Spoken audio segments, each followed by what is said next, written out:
already. Stream Masters Singapore.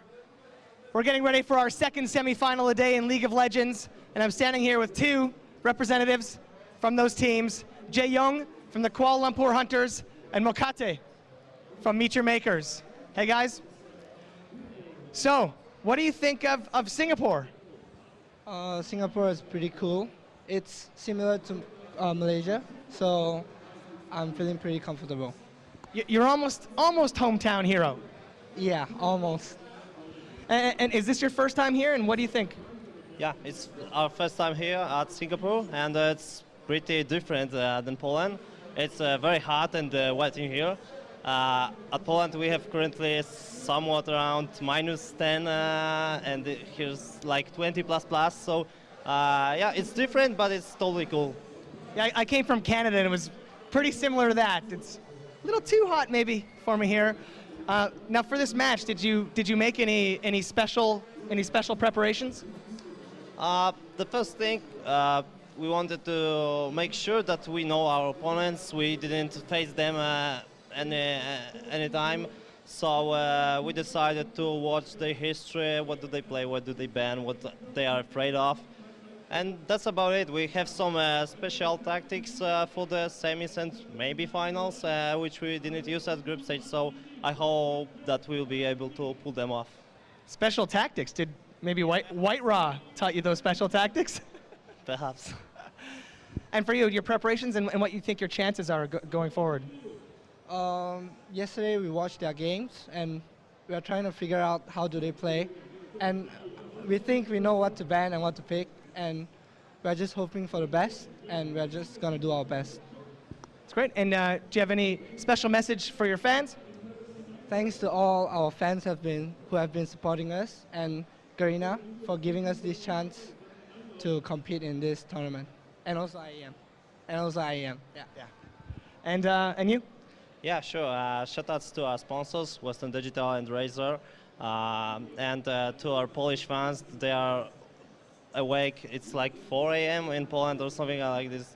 So yeah, great shoutouts to you guys for watching us that early morning, and wish us good luck. Well, thank you guys very much for the interview. Good luck, have fun to both of you. Good games. Thank you guys. And we'll go back to the analysis desk. Welcome back, ladies and gentlemen, and some good interviews there. I'm really, I can't say English is really good. Yeah, I didn't expect him to speak English, but he does. Well, I kind of, the fact that he was doing an interview, I kind of expected English to come out. I wasn't sure Jarrett was going to pull out the Polish. I mean, we could have got a Canadian speaking Polish. I'm out of here, man. We could have got Carmack or many of the other Poles, actually. There's quite a lot of Poles on the Turtle Entertainment and ESL here. Yep. But, so, interesting. They got some special tactics. Yeah, that's what he said, man. And the question is, are they going to be forced to pull them out? I don't expect them to see in the first game, but if they fall behind one game, maybe that's going to be the trigger for them to say, we have to. If you do it, I believe the first game is the best game to do it. Yeah? Really? I think so. Surprise the opponent, get the against advantage. CLGU, we're having this discussion during the days before. Okay, if we are in the best of 3 that decides everything, what are we going to do? And is this for the EU regionals? Yeah. I was so convinced I wanted to do it on the first game. Like, if we want to do something really, really crazy, do it on the first game. Because if you win that game, they will be like, what the heck is going on? You know what I mean? And that's what happened. What was your crazy strat again at the EU regionals? Well, Aaron went round, got the blue straight away. They got the first buff at minute 26. Yeah. Oh, right, I see. Like, we got like every single buff of the game. Every single blue buff, red buff, yeah, and it was taking everything. That game was just written down by the whole team. Like, we were so much thinking about that game, like everything on paper. This minute this minute this minute this. Exactly what happened. Nice. It was crazy. That's the planning you need to get into Season 3. That worked for you guys. Yeah. Can it work for Meet Your Makers? They're a team that certainly want to try and get in there. Kuala Lumpur Hunters, though, are here to stop them. They want to try and get in the finals. Absolute Legends are there. Absolute Legends said they thought the Kuala Lumpur Hunters actually have it in them to put up a surprise here. Yeah. It'd be nice to see at least close games. I would really like that. It would certainly be nice to see that. And actually, it's about, what, 6 a.m. in Poland right now, so the Polish fans getting up nice and early. Europe. Hi to Europe. You guys are just waking up very early. We are here in Intel Extreme Masters Singapore. It's +1 in the afternoon, so nice and early. And, you know, 25 degrees, nice humidity, a bit of a difference from Poland. If you are watching from Poland, just let me tell you this. Janky for tuning in and watching us.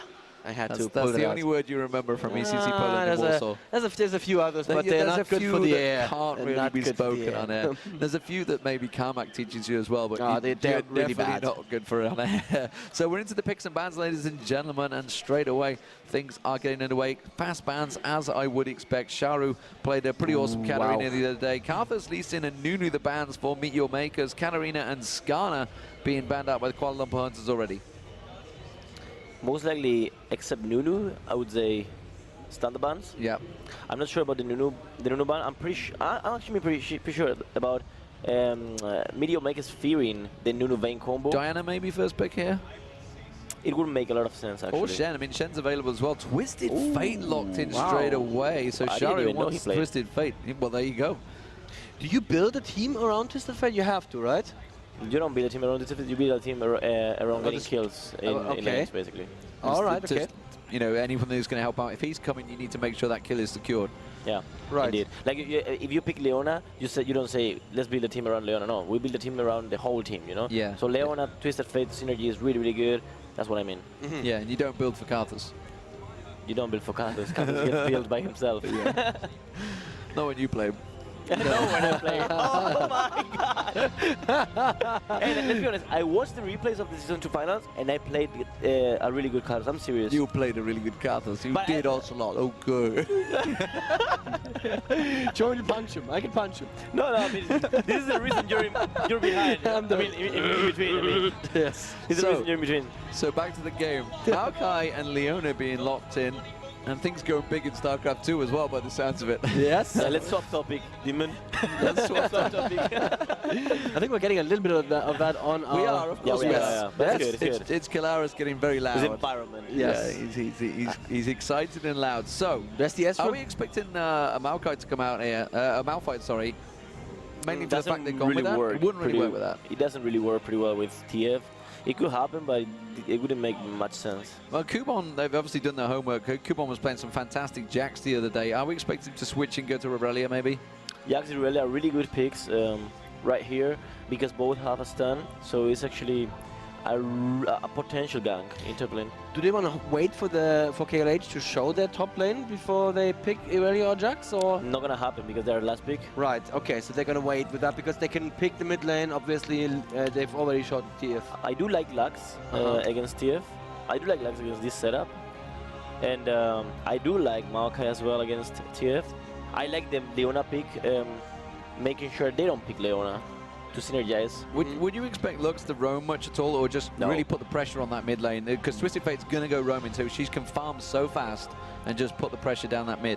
Lux won't roam, and if he roams, he's misplaying the game. He really has to put pressure on mid lane and make sure that if he doesn't kill TF, at least TF feels under pressure. Feels under pressure. Let's see how it's going to work out with that kill lane of Corki Leona.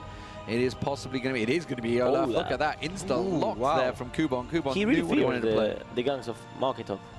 That's what it's telling you. So yeah, I mean the Ragnarok can help him get away by the level 6. Let's see what Sharu's going to pick out finally for the jungler. Who will it be? Let's just see Mercator. What does Mercator want? Is it going to be a Nocturne maybe to back up that Twisted Fate? Full dive comp. Get in. Help Go out. in versus poke. Well, Shen is open, isn't he? If Shen is so... Nah, Shen jungle, not so sure. Maybe it's Shen top and Olaf jungle, I don't know. Well, there's a ghost selected, so it's gonna be an Olaf. And look at you, you get your prediction of the day in as well. Well done, sir. It's almost like a there's a problem right here. There's a problem right here, which is in team fights again.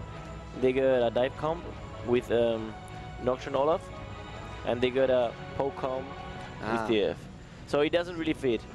It will come down. Everything will come down to how fit the lanes are. Well, this is just what Yoda just said in his interview. You know, Meteor Makers like to pick off team champions. They like to pick off members of the opposition team and give themselves that advantage, that 4v5, catching people out of lane. And it seems to be what they're going for. So it's going to be an Aurelia versus Olaf in that top lane. How do you match up these teams now that we see them all locked in? I think Aurelia will get kind of focused in top lane by Nocturne. Well, we see a teleport. Let's see in the setup. Is Golden the mid laner? Golden is the mid laner, and has got a teleport on Lux, so looks like it's going to try and follow possibly Twisted Fate. Yeah, that makes a lot of sense. Xaru is playing with Exhaust, probably to make sure he doesn't insta-die by Aurelia. I see. KLH team setup makes more sense than Medium Makers, but I think Medium Makers is going to take this because of just skill level. Are Medium Makers going to swap, lane swap? I was thinking about that, but... I mean, the Olaf, as always, very it's a really even lane, really Olaf, so I'm not so sure. They need a standard game with TF, I think, and after level 6, boom, gang. Okay, so they need. Let's see if that's exactly what happens. Ocelot has predicted it. Let's see what happens. Joe and Jason, take it away. Thanks, Stephen. Well, if there's anyone who's been predicting properly this event, it is in fact Ocelot. So we'll see how that goes. Jason, what's your thoughts on this game? I don't know. We saw TF yesterday. He was 7-0 at one point, 7-0-1, and they still lost the game. So I don't know. I love Nocturne. You know how much I love Nocturne in the jungle. I'm going to just give it to Meteor Makers. Just because they've got Nocturne because I love Nocturne, yes. They're going to win the game. But yeah, that's the thing about Twisted Fate. Yesterday he had that 7-0-1, 7-0-2, whatever it was. If those kills had been a bit more distributed, like a couple to the AD, a couple to the top laner, that game could have been a different thing. So we are live into it. Let's get in there for game number 1 between Meteor Makers and Kuala Lumpur Hunters. On the blue side, we of course have Meteor Makers. Let's give you a rundown of their team. We have Libic on Sona, Makler on Ezreal, Makata on Nocturne, Charu on Twisted Fate, and Kubon on Brolaf. And for Kuala Lumpur Hunters, we have Golden on Lux, Jae-Young on Corki, Don Murray on Maokai, Hagane on Leona, and Monkeys on Irelia. So I'm going to keep an eye on this top area because we do have Kubon already inside of that tri-bush. And actually, Libic is coming with him right now. Has 4 wards on him right now. As he has that pink ward and that sight ward. Who actually turned the stream on in the background of my PC? We're going to switch on to Jason's PC in just a second while I figure out who was on my PC in the halftime Ocelot, who was on my PC in the halftime Ocelot, who was on my PC in the halftime Ocelot. So it's totally not Ocelot's fault. Well, bottom lane, we're going to have my commentary in there anyway, but we are possibly going to see a first blood here. Makler actually going pretty low, but will stay safe from that one. And I think it's not going to be too much action. So even if it is, let's switch over to Jason's PC, please, production crew, so that we can basically fix Ocelot's mistake. It's not your fault, Ocelot, don't worry. You can hear him laughing in the background. But we are seeing Meteor Makers. Looks like they're set up for a late invade here on a Maokai to deny him that blue buff. And they actually might be able to get this here because Aurelia's sitting on the top lane. We do have Aurelia and Leona and Corki in the bottom lane, actually trying to take these double golems away, but spotting that the AD carry isn't there. They have to know something's up. They have to.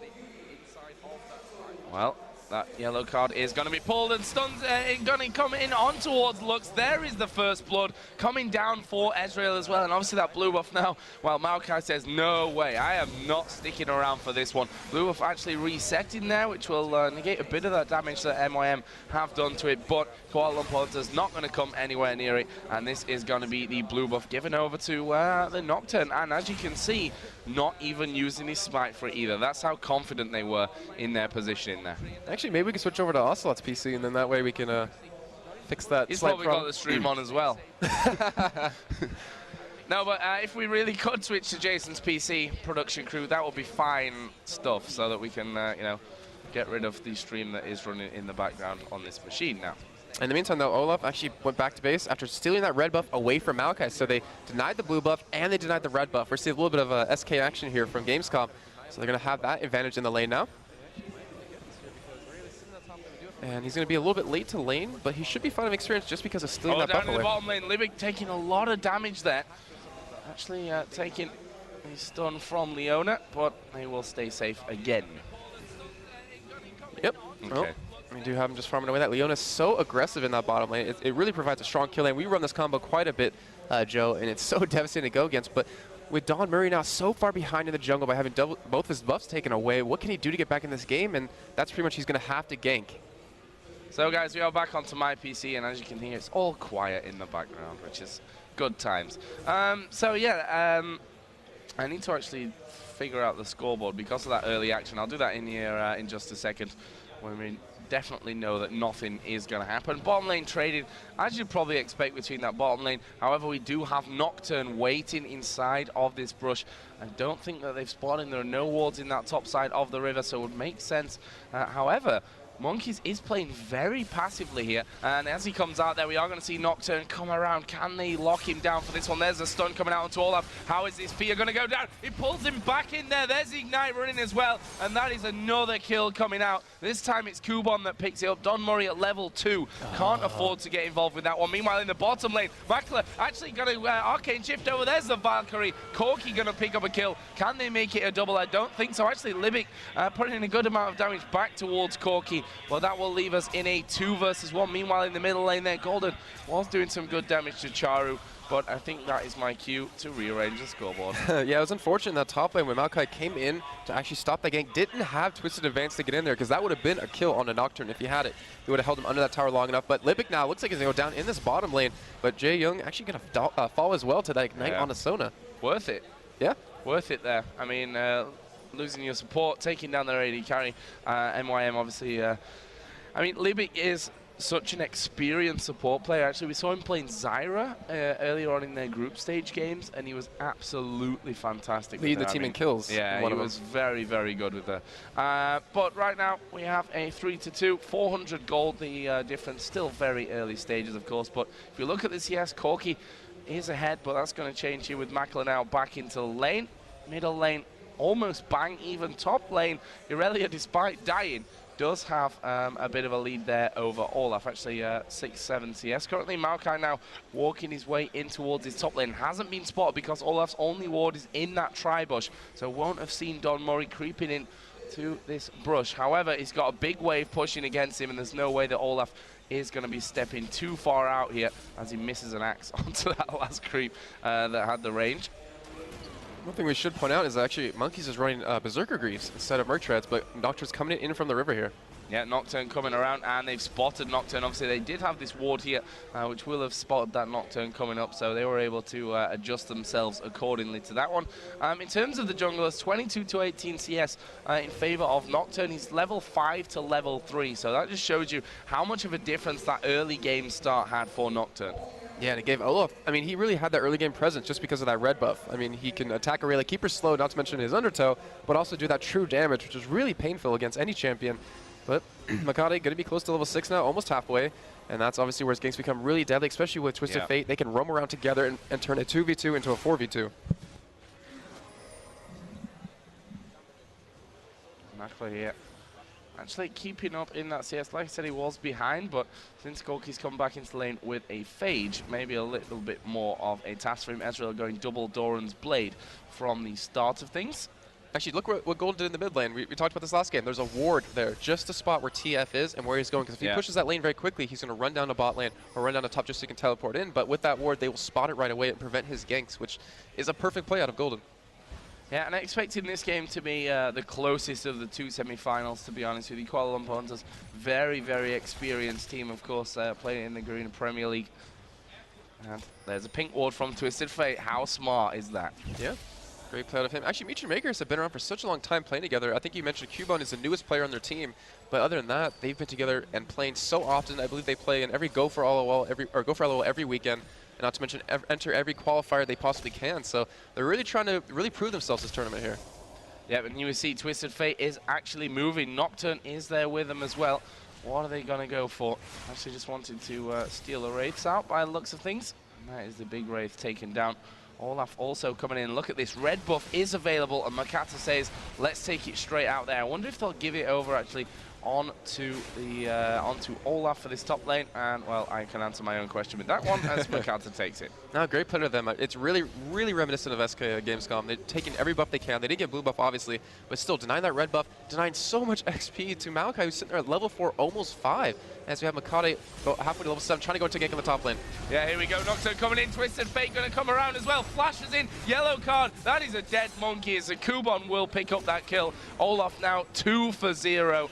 and that will give him the lead in the CS. 2-0 compared to that 0-2, obviously, as well. And that is the start. Well, that's what we talked about Twisted Fate in the last games that we saw, in that he was picking up all those kills. Where in this situation, you know, Olaf getting the kills in there. If he goes down to the bottom lane, they end up getting Ezreal a bit more fed. That's where Twisted Fate really makes his mark on things. Here we come. Dragon being started by Kuala Lumpur Hunters. Actually will get reset here. So great work from the Meet Your Makers bottom lane to stop that Dragon being taken by Kuala Lumpur Hunters. Yeah, you saw how low Domri got from just a couple of auto attacks from that Dragon. He's not high enough level to do this. And just by having that Sona Ezreal there, they scared away 4 members of Kuala Lumpur Hunters. So, I mean, it was a really good play because they knew Nocturne was top lane, they knew TF's ultimate was down, they knew Nocturne's ultimate was down, and they could have had a free Dragon, but with just that level disadvantage they're having, it just makes it almost impossible to do. Yep, and again, pressure on this middle turret from Twisted Fate, and he may just be able to have this one. Actually, in the end, decides, you know what, Lux is probably around here somewhere by now, and just going to back away, keep my eye on the farm. 71-54, despite the fact that Twisted Fate has been out of that lane. In the jungle, 47-32, already the Madrid Razor and the Berserker Greaves for Nocturne, compared to a Philo Stone and Tier 1 boots for Maokai. And again, that level difference, 7-5, he's maintaining that 2-level lead over it. Yeah, it's actually very good job by him. And in the bottom lane, I'm just waiting for Leon to go in. Hagenay is just sitting there, level 6. Actually, there was a situation where Sona was here and he actually missed his Zenith Blade. Ooh. Which was like one of the easiest ones that he probably could have hit, but, you know, and there's another missed one. Feels like I'm watching you play, Leon Joe. But anyways, no, Aurelia in the top lane getting ganked again by Nocturne. And that will be another dead Aurelia. Yep. Getting that kill over to Nocturne this time, though. And I wanted to point out that Aurelia Berserker Greaves, I mean, we've seen so many ganks in that top lane now. Would have Merc Tread saved her? You know, that fear reduction. Hagenay's completely out of position here. Will ulti nice down. flash. There's the ultimate from Ezreal. Actually misses there, and they're not going to be able to finish it off. Lux has come down. There is the kill. They need to finish off Hagenay in here because he's going to die anyway. He actually turns around and tries to take out Corki as well, which I'm not sure that was the best focus that we've ever seen from Makler there. And they both die in this bottom lane, and both kills going over to Corki. Coming down bot lane, Joe. Oh, Twisted Fate is there, and Yeyoong's not getting away from that one. Charu will pick him up and at least stop something, stop this Corki going a little bit too far in the game. But again, 4 kills, 4 Kuala Lumpur Hunters, all on 1 man, which makes, in a fight, a pretty easy target. Yeah, that was, I mean, that last fight, though, was so amazing out of Golden. He teleported down at the right time to help out, and not to mention the shield he put on Leona saved his life completely. Invisible red buff. Always love seeing those. But yeah, now we see Charu actually getting ganked in the mid lane. Yeah, we'll see what they can do here. Actually, will get knocked back, pulls the stun card, which obviously is going to drop for Lux because she's got the most damage there. And he will simply walk away from that one. He's got those boots of mobility at Twisted Fate, which not everyone will go for, but it is obviously a great thing for getting those ganks set up, because the faster that you can move out of lane to get the range on your ultimate, the better you're going to do in the long run. Yeah, very true. The top lane, actually, Cuba taking tons of damage from Monkeys at the moment. This is attack speed boots from that true damage from Heathen style, able to really go head-to-head against him and actually come out ahead in the trade, though. Q1 with those 2 GP10s, with that Philo and Heart of Gold, going to have a lot more gold income over time. And Monkeys, I mean, yeah, you heard him, but look at that, just 1 E, it takes him down. Oh, bottom lane, we are seeing that push in as Jaeyoung is going to get the kill onto Libic as well. And again, Makler left without his support. He's going to keep farming up here, but again, you just need to be so careful there with that Leona. And actually does have his arcane shift up top right lane, now. Joe. Nocturne actually spotted by that ward in that top bush. Yeah, this is probably going to go bad for them. Let's see.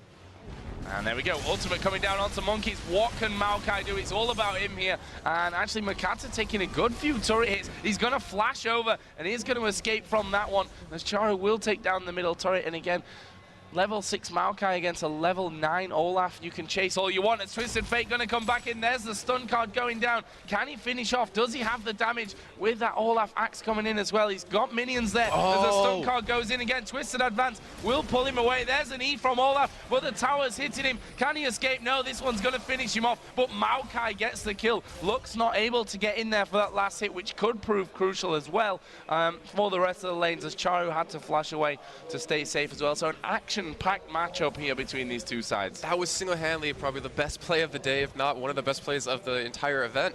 That was such an amazing twist advance under the gold card, under the wild cards, and helped him pick up a kill on the Olaf. That was wow. Just wow, it really was. But anyways, in the meantime, we do have Twisted Fate still level 11 now, over to Lux's level 10, so he has that level 2 ult, he has the extra cooldown reduction on that. And Lux hasn't really been 100% successful so far. I mean, we saw her played once a tournament already, didn't work out, and now we're seeing it again. Did use that teleport into that bot and picked up a kill, but it's not enough. It's just not enough. I mean, you have Corki 5 and 2. If they can kill him, who else is really going to back them up here to do the damage? You have a Maokai who's really far behind, and you have a Rayleigh who's 0-4 on the top lane.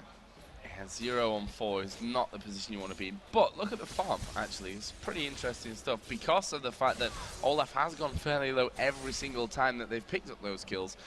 Is actually only 3 CS in the league. Yeah, but Olaf 2 GP10. With those kills, yeah, with the GP10. He's got a Giant's Belt in there as well. And you just see 3 or 4 E's, and Irelia's in a lot of trouble as we are going to see a dive coming into this bottom lane. Everything focused in on towards Limit Makler, now trying to get away. He actually used the Arcane Shift at the perfect moment for Twist and Advance to bring him down. Now Charu is there. Jaeyoung underneath the tower. Will he go down? Does Charu have the damage? Gets stunned up. Needs to get that one more card off, and he's not going to get it. As Lux comes in with the ultimate. Saves both of the bottom lane players. That was a fantastic move again. Great reactions from Kuala Lumpur Hunters.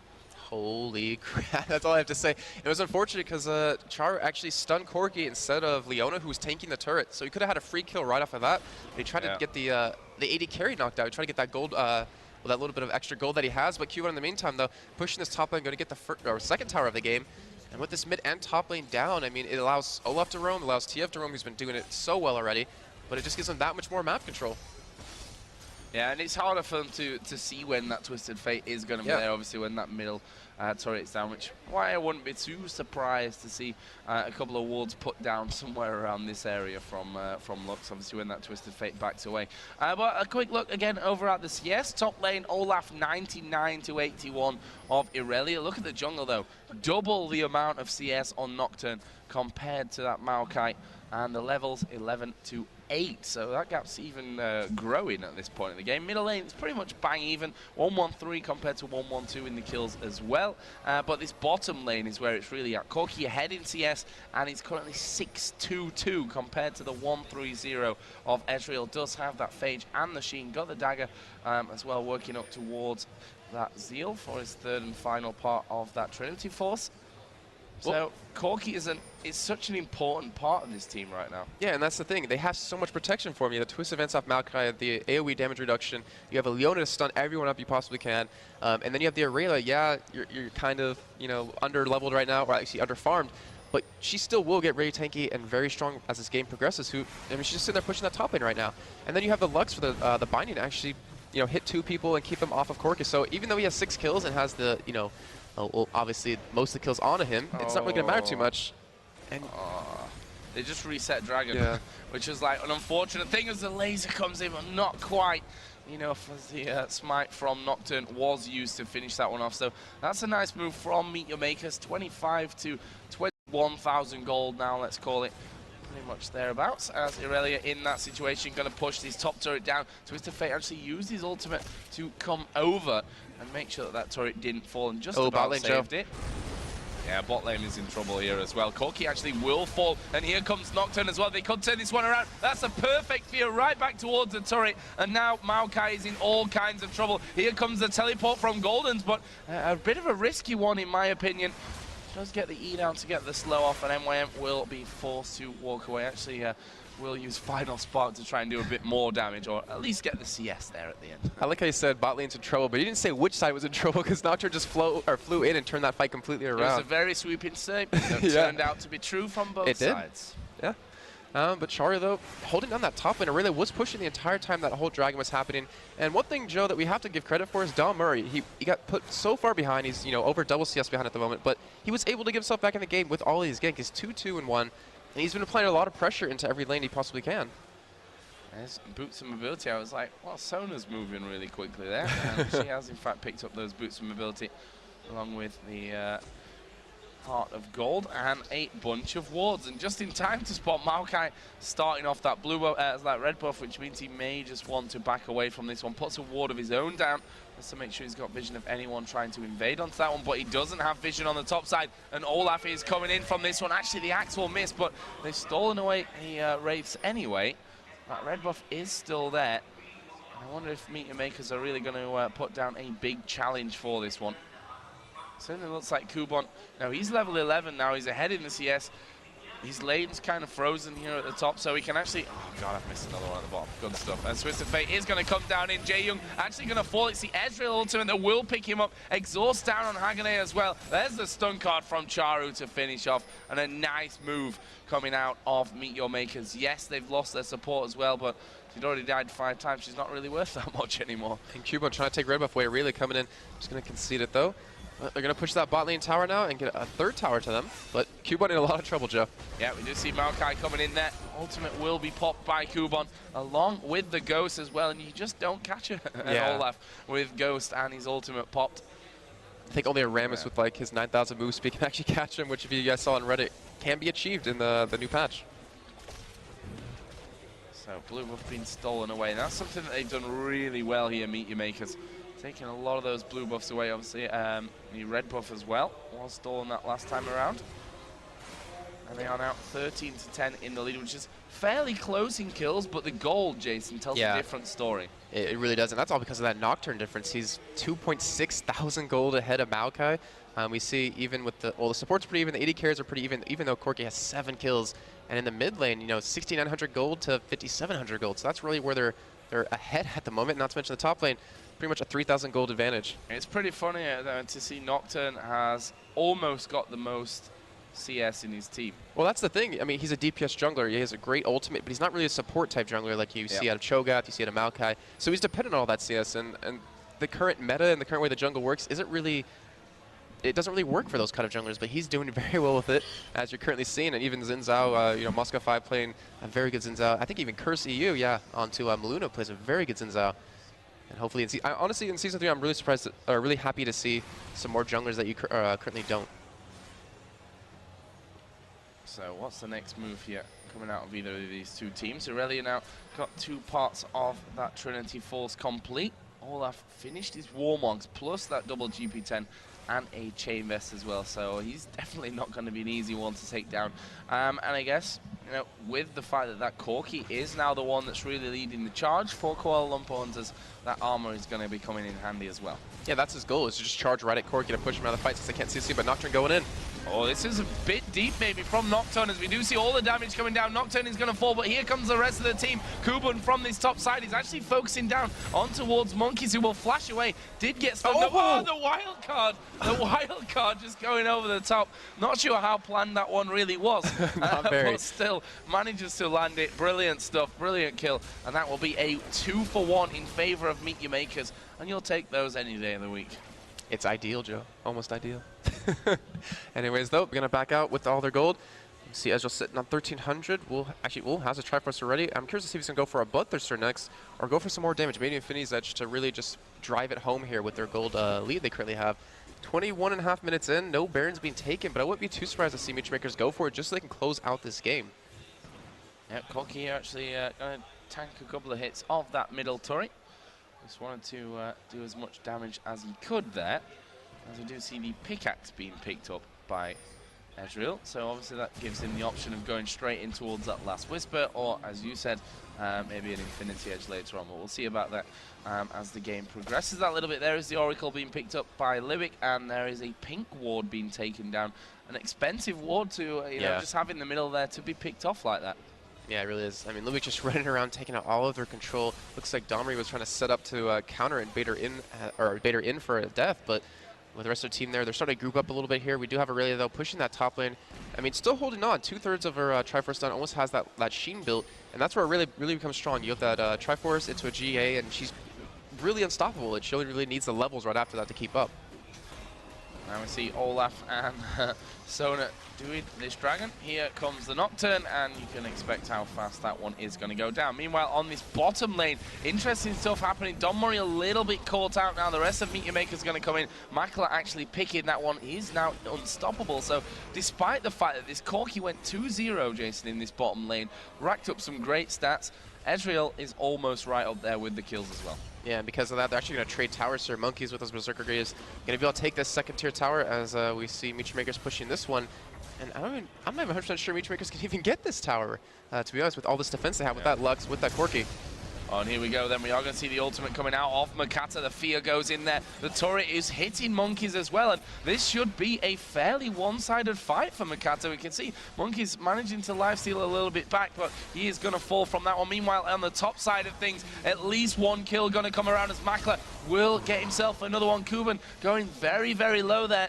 And luckily for him, that sapling is chasing Makla and not him, because he might have had enough, although it's deceptive. That's 330 HP, as you can see there, with just that tiny amount of health. So a great move, again, from Meet Your Makers. Nocturne doing a good job, because, as you said, he's got so much CS in there. That Wriggle's got a Phage in there now. The Aegis is finished, plus a Giant's Belt. Like, he is a very, very strong. Yeah, but even with all that, Aurelia being that far behind, being 1-6, she was able to almost solo him with half health because of that turret hitting him. And that's just the power of an Aurelia who actually has Trinity Force now, has a cloth armor, and she's going to become that much more deadly. They have to stop letting her farm. Or, as we see, actually in day one, we saw an Aurelia top lane just farming away after she got denied quite a bit, and they ended up coming back and winning because of that. We see Nocturne having that free farm in the top lane. Blue buff is actually up here as the ultimate from Ezreal does go across. Our Meet Your Maker's going to try and get in on this one. They've got Olaf there. There is Aurelia, and they're going to try and take her down first, but the rest of Kuala Lumpur Hunters will want to try and react to this one, as he actually used the stun card on the wolf there. Interesting choice. I guess it was about to time out. Anyways, Olaf now is getting in the middle. Here comes Twisted Fate again. Stun card is pulled. Is he going to get it onto one of them? Yes, it will go down on towards Golden, who is still decent HP. He's burning from the Ignite. Monkeys going to take down Libic, and are they going to chase this one down? Monkeys going very, very low. Makla actually will Arcane Shift over the side. There goes the Twisted Advance going right over the wall. Shut down by Corki. And that is another one between those AD carries being exchanged. 7-4-3 to 8-4-4 now between those two. They are really racking up the frags in this one. The frags, that's right. I got frags in there. Yep, in the meantime, though, we see Nocturne actually pushing that top lane while this was all going on, and he gets that tower decently low off of that. But they actually picked up an Oracle, if you didn't notice that, Joe. Kuala Lumpur Hunters, they got Sona down, and Lux getting in trouble here. Yeah, that fear is going to proc off, and Golden not going to escape from that one. And meanwhile, down in the bottom, it's all going off. It's kicking off here in this game. And now Olaf looking to clean house as he takes down one. Can he get in on towards Don Murray? Actually, his axe goes a little bit too short there. Does get that kill. Will fall, though, in the end. But he's picked up 2 for his death. And Nocturne just waiting for the minions to come in to give him that support here in this top lane. And look how quickly that turret dies. Ezreal ulti almost hitting Corki there. That would have killed him if he actually landed it. But yeah, that's first inhibitor turret going to be going down. And I believe he pushed down 2 towers while that was going on, but he's going to fall here to Aurelia. Yeah, he will die from that one. But still, turret taken down. That's an open inhibitor for them to be pushing either way. Obviously, Twisted Fate with that Lich Bane. Rabadon's Death Cap now in there as well. Could use the ulti just to get up there to finish that one off if needs be. So let's take a look at the overall picture. 22 to 16, 45.6 to 36.7 thousand gold, and 5-2 in turrets. The items as well really nicely on the side of Meet Your Makers. The 2 top laners, we've talked about it before. Aurelia, get your Trinity Force, get your Guardian Angel, everything else is a bonus. For Olaf, we have the Randuins, we have the Warmogs, obviously does have that Philostone in there as well. The junglers, Shurelias, Aegis, and still tier 1 boots on Maokai actually. For Nocturne though, Frozen Mallet, Aegis, picked up a recurve bow, got that Wriggles Lantern in there as well. He is very, very strong. Lux, on the other hand, picked up the Athene's Unholy Grail, pretty standard item there for Lux, plus working up now towards that Death Cap. Got an Elixir in there as well. The 2 AD carries, well, it's almost identical between them, to be honest. We've got a Trinity Force on both, a BF Sword and a Pickaxe on both, double Doran's Blade for Ezreal, and a Vamp Scepter with Corki. I kind of really like this item that Nocturne's going for. I mean, there isn't a lot of magic damage on Kuala Lumpur Hunters, so he's going for an Ionic Spark just so he can push a little bit quicker, do that extra 100 damage per person on every 4th attack. But they have a perfect setup for Baron as they are starting right now. I mean, they can get that top inhibitor if they want, but with no wards currently on it, they are going to go ahead and try to take it here. Yeah, just going to have a look at Kuala Lumpur Hunters, what path they're going to come in for this one. Guardian Angel finished now on Monkeys. Baron down to 700, and Baron is going to be taken. The sapling to give them vision came just as that Baron actually was taken down. So that's a 10,000 gold set in stone now for Meet Your Makers. looking on a good path. But these fights, Jason, they've not been that clear-cut. Very true. I don't think we've seen a 5v5 though yet. I think one person was always, like either in top lane like we saw last time, Nocturne was pushing that top lane.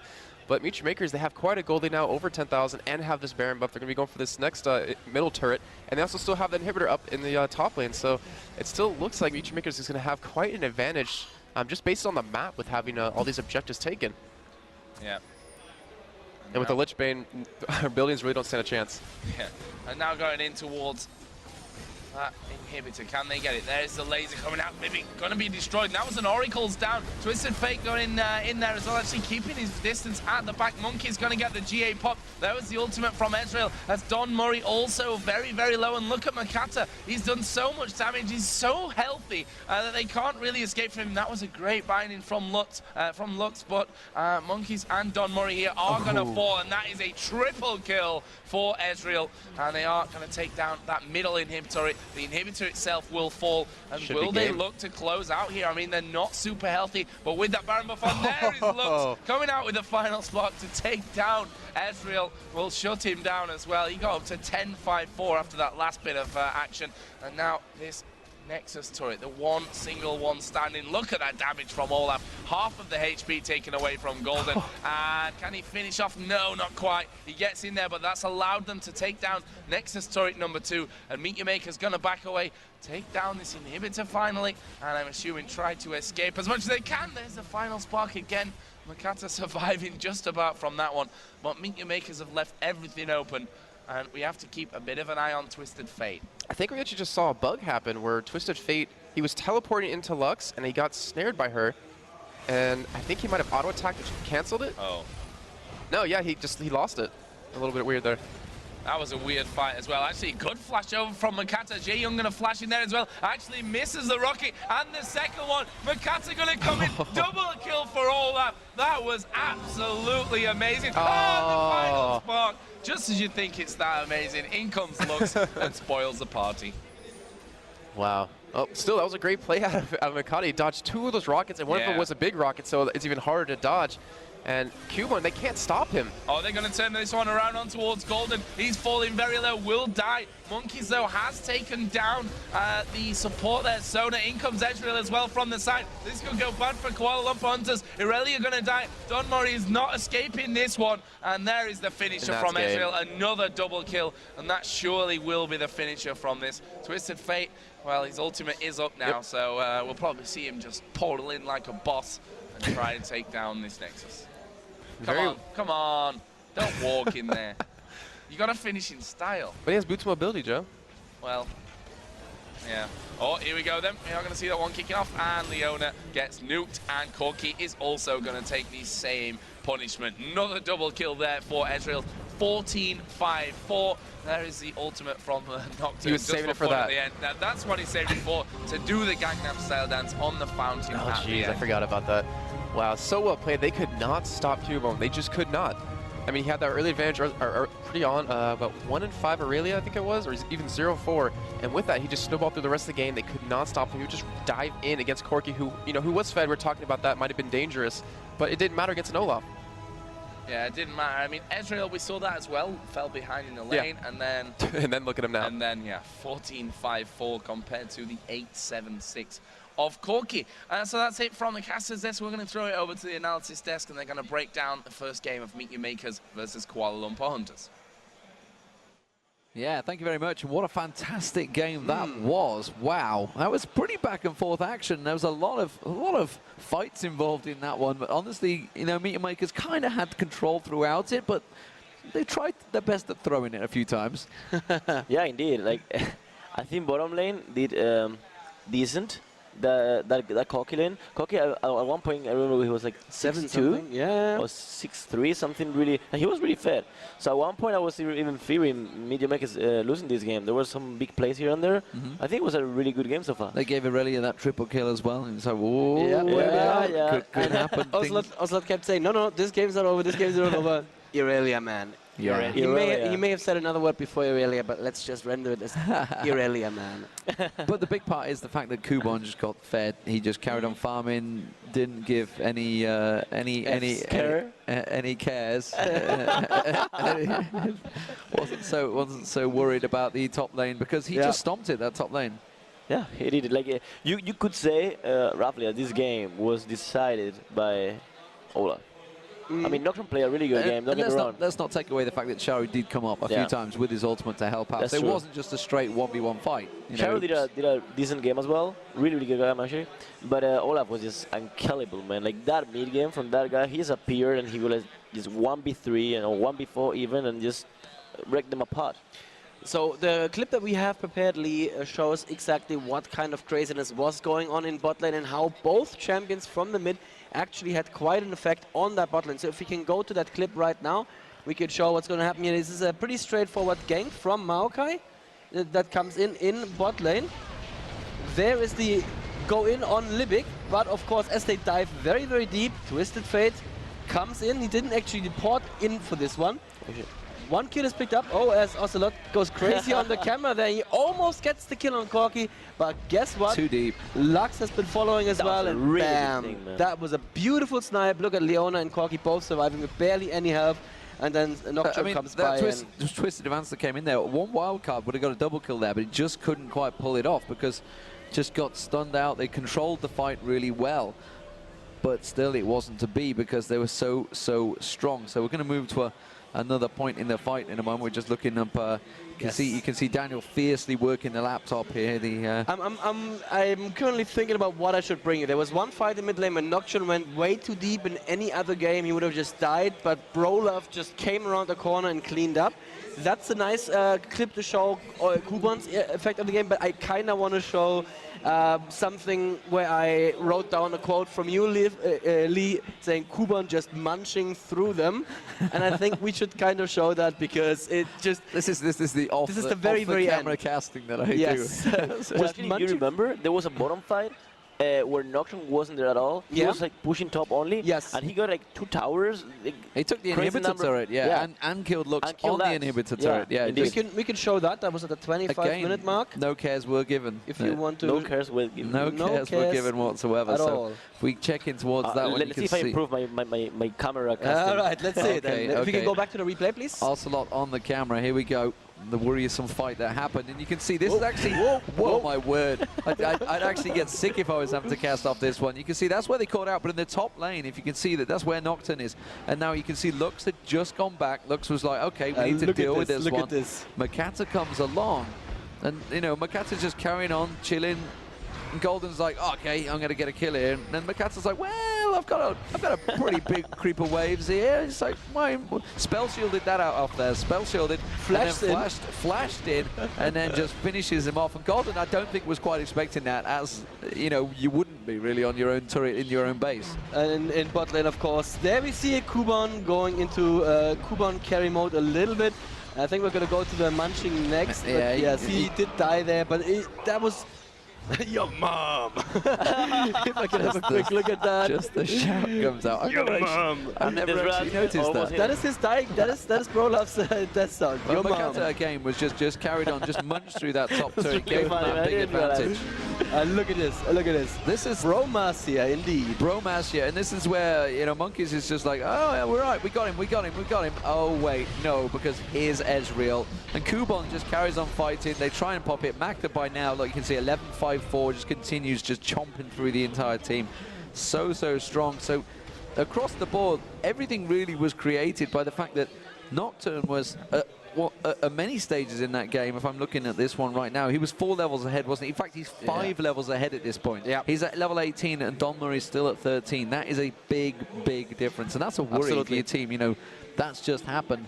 How do you deal with it going into the next game? Well, not only that, it's not the same Bane level 13 and the opposite Jungle Bane level 8 than Bane level 18 and the opposite Jungle Bane level 13, which is like a huge margin, Getting levels apart from it started off 14 on is really hard. From right at the start, effectively the first blood, and he kind of fell 2 levels behind, and it just stretched, never really got into it.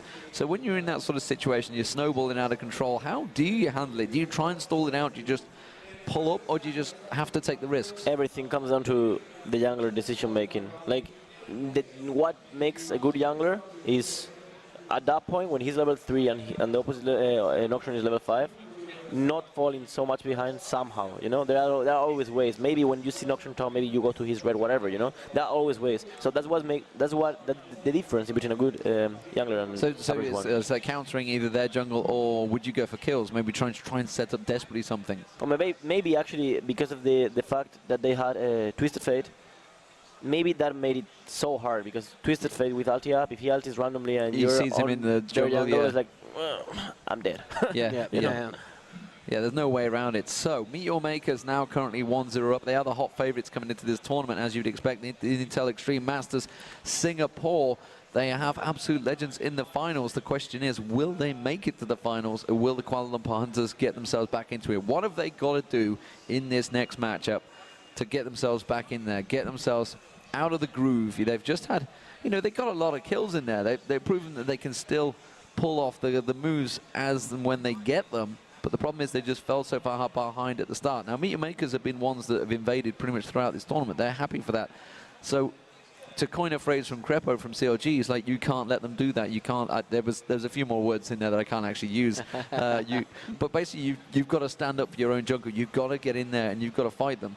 So, can you be passive against a team that's going to be constantly invading? You know they're going to invade this next game. Well, there is a thing I was talking with the team not so long ago. When they invade you, okay, you have to do something for sure. Yeah. If you just let them invade you and they get a free buff, it's just an early game for them, literally. So something not good. You have to contest somehow. Yeah. And I think that was the key to how the team started overcoming M5. Just realizing that M5 basically had your jungle timers, and they would show up at the 7-minute 15 seconds mark in next to your blue buff, and just to be there, for instance. With an early or maybe invade, just be on the opposite buff, or take their buff. You know they're going to be there, you go to theirs. They don't expect that, That's what I mean. Is there anything that they can do in the pick phase, though, to adjust to MYM's playstyle? Well, I will go for a decent level 1 fight. I will probably invade Meet Your Makers. In a level 1 fight, everything can happen. So if you get 2-3 kills, the game is most likely decided, at least the early game. So I will actually go for some Taric combo or something like that. Taric, Ezreal, something really strong level 1. Blitzcrank, if he's ever not banned. Well, Blitzcrank is always banned. Yeah. Otherwise, I mean, these teams, if they ban him all the time, I think this is just going into the brain of the people, He's all the time banned. When he's not banned, he's already first pick, literally, Right, that's my guess. And Shen wasn't banned in that last game, wasn't picked I don't at know all. why they didn't pick him. Nobody used Shen at all. I don't know, man. I think it's really, really strong. Once you got a 1 GP10 with how's it called? The HP item. The half gold. Yeah, half a gold. Yeah. That's not going to be in the game for long. And then you go for the Ionis pack. It's really, really strong, man. How can you not get out pushed with some fire cape and stuff? To be perfectly honest, of course, Olaf was doing a really good job in this game as well. Yeah, I mean, he just farmed and killed and did everything that he could. And he stayed in that top lane, actually. He didn't go roaming for a long time in that game. Yeah, he just appeared for like one Drake, I guess, and that Drake was obviously done because he was there. Yeah. And it kind of took Aurelia out of the game in that top lane. Monkeys and there struggled. was something really good. If you remember, when they did Drake, Aurelia was pushing top. And if TF doesn't appear, that top lane would have been dead. And that would have probably changed part of the game. So TF appeared top lane. When Monkeys were going for the top lane, yeah. And TF appeared right there, and that made the tower to not die. That was really, really good. And maybe we don't see, when we are in game, we don't understand how important that is. But after the game is over, I actually realized that was a really important point. Yeah, just to get that turret down, it would have been a good start. It would have been the first turret of the game as well for... yeah, and Aurelia would have been able to roam, maybe. Aurelia would have been able to maybe get kills, maybe, you know, how it really works. Who knows? I mean, he did go down the bottom and get triple kill eventually, but it was all a little bit too late by then. So the players are just joining themselves into the game. What are we expecting, and what are we going with picks in this one? Are we going to go for any strange bans, any picks? Just going by, you know, Twisted Fate picked up by Bedshara. You said yourself, I didn't even know he played this. I didn't know Charu played Twisted Fate. Well, he did pretty good. Really well, yeah, absolutely. So went boots of mobility as well. Yeah, I like that. I don't. You don't? Well, I don't know, man. Yeah, I think was that purely to counter Lux? The fact that, you know, he knew he was going to have to get up top lane. He's going to go for the gank, but he has to get back quick because Lux will keep farming and push that lane. Could be, could be. So one thing we saw in one of the clips that we actually showed is that he showed up bot lane without having to use his ultimate, and he showed up a good like 5 to 10 That's seconds the only before reason Lux. you go for exactly, level yeah. 5 woods. Yeah, exactly. The only reason. And that seemed to, well, if not for the I mean, fact that it worked. Corky and Leona survived with 10 health, it would have worked if not for those meddling lasers. Not for those pesky kids. What else are we expecting? Maybe a Diana this time around. It was banned in the first game. Bearing in mind Kuala Lumpur Hunters are going to be as the blue team this time around. I don't know what to expect, man. I don't know what to expect. To be honest, I expected a worse game, okay? Yeah. It was close. It was closer than we Really, thought. it was close Yeah. until a point where obviously everything was snowballed. Until that point, everything was really close. And that bottom fight, I think, was the key of the game. That bottom fight where Noxian was pushing top, and they didn't kind of manage to get so much advantage out of the 4v5 situation. They chased too much. I didn't like it at all. But if that fight would have went a little bit better, the game would have been probably kind of different.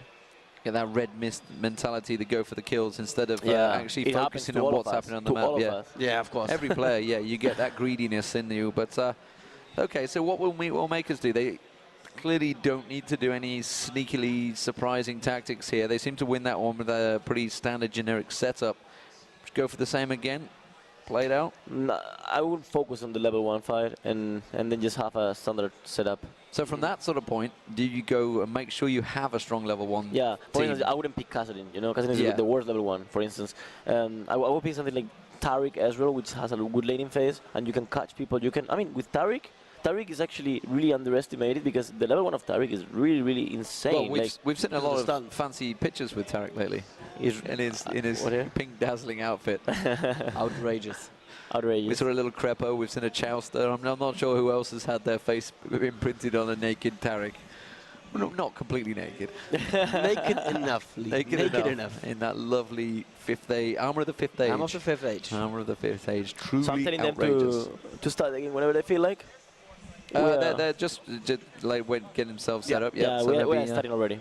So they're going to get the picks and bans on. So what are we expecting? We said a Taric, we say maybe an Ezreal to go with it. What else are you thinking? I mean, Lulu's played a big part in this whole tournament. I think Irelia is really strong as well, level 1.